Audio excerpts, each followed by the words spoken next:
Class 12th board exam में maths का question पूछा गया वेक्टर टॉपिक से। क्वेश्चन में हमें गिवन है ए वेक्टर हमें बताया गया है, बी वेक्टर आपको गिवन है, then A vector and B vector is, तो आपको रिलेशनशिप बताना है कि ए वेक्टर और बी वेक्टर में क्या रिलेशनशिप है। ऑप्शन ए में बोला गया है पैरेलल है एक दूसरे की, बी में बताया गया है परपेंडिकुलर है, और सी में कहा गया है बी वेक्टर का मॉडुलस ग्रेटर देन है ए वेक्टर का मॉडुलस, डी में बोला गया है बी वेक्टर का modulus is equals to A vector का मॉडुलस है। तो चेक करेंगे, पहले हमें A vector B vector given है। हम जानते हैं कि अगर कोई चीज अगर हम बोलते हैं कि पैरेलल है, अगर आप कहते हैं कि दो वेक्टर पैरेलल है तो पैरेलल कब होते हैं? A vector parallel to B vector if A vector जो होगा वो कुछ टाइम्स होगा बी वेक्टर के। तो जो कुछ टाइम हम कह रहे हैं उसको हम m मानते हैं। आप m मान सकते हैं, कोई और भी अलजेब्रा आप यूज कर सकते हैं यहाँ पर।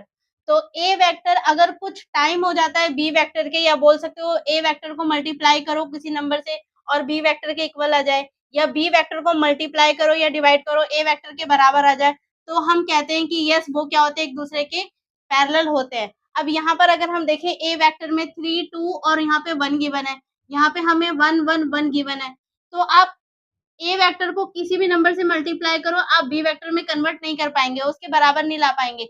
इसी तरीके से आप बी वेक्टर को अगर किसी नंबर से मल्टीप्लाई करते हैं तो आप इसके बराबर नहीं ला पाएंगे। तो इसका मतलब हम बोल सकते हैं कि पहला वाला ऑप्शन तो नहीं होगा, तो फर्स्ट वाला ऑप्शन तो यहीं पर कैंसिल हो जाएगा। बात करते हैं बी ऑप्शन की। बी ऑप्शन में कहा गया परपेंडिकुलर। अगर ए वेक्टर कहा जा रहा है परपेंडिकुलर टू बी वेक्टर है, ये कब होता है? इफ ए वेक्टर का डॉट प्रोडक्ट बी वेक्टर के अगर इज इक्वल्स टू 0 होता है, तो हम कहते हैं कि यस दो वेक्टर हैं एक दूसरे के परपेंडिकुलर तब हो सकते हैं जब दोनों का डॉट प्रोडक्ट कितना आता है? 0।